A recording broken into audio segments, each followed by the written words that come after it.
تھوڑی سی بھی حب الوطنی، کوئی شرم آپ میں ہے کہ ملک کے معاملات کس طرف جا رہے ہیں اور آپ کو اپنی سیاست کی پڑی ہے؟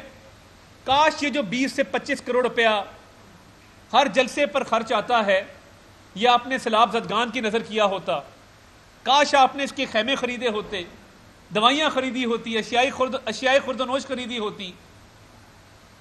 آپ ابھی تک جتنے جلسے کر چکے ہیں، ایک جلسے کے لیے میں فواد چودھری صاحب کا شکر گزار ہوں۔ جب تک فواد صاحب عمران خان کی صفوں میں شامل ہیں ہمیں کوئی خطرہ نہیں ہے، چاہے وہ کتنا ہی کہہ دیں کہ میں بڑا خطرناک ہونے جا رہا ہوں، کیونکہ فواد چودھری صاحب جو غلط مشورے ان کی صفوں میں بیٹھ کر دے رہے ہیں اس سے فائدہ یقیناً پی ڈی ایم کی جماعتوں کو ہو رہا ہے۔ اور اس بات کی بھی شکر گزار ہیں کہ ایک جیلم میں ناکام جلسہ بھی کیا پری پلان منصوبے کے تحت، کیونکہ کل کو کسی اور سیاسی جماعت میں جانا ہے تو پچھلی کا بیڑا غرق کر کے جانا ہے۔ تو فواد چودھری صاحب کے بہت ساری سیاسی جماعتوں میں بڑے رابطے ہیں، جس کی بنا پہ جیلم کے فلاپ جلسے پہ ہم ان کی شکر گزار ہیں۔ جو مشورے آج کل وہ عمران خان صاحب کو دے رہے کیونکہ خود تو وہ پتلی گلی سے نکل جائیں گے، بھگتنا تو عمران خان نے ہے، ہم اس کے لیے ان کے شکر گزار ہیں۔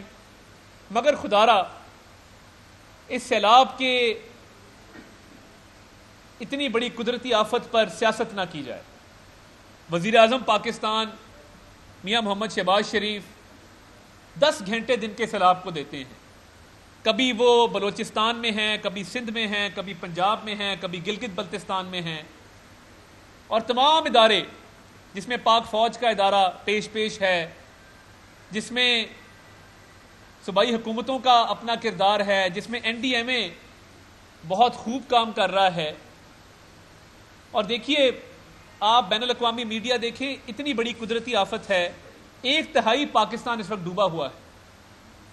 اور ایک ان کی سابقہ ایم این اے شندانہ گلزار صاحبہ نے بی بی سی کو انٹرویو دیتے ہوئے کہا کہ پاکستان کو امداد نہ دی جائے، امداد ضائع ہو جاتی ہے۔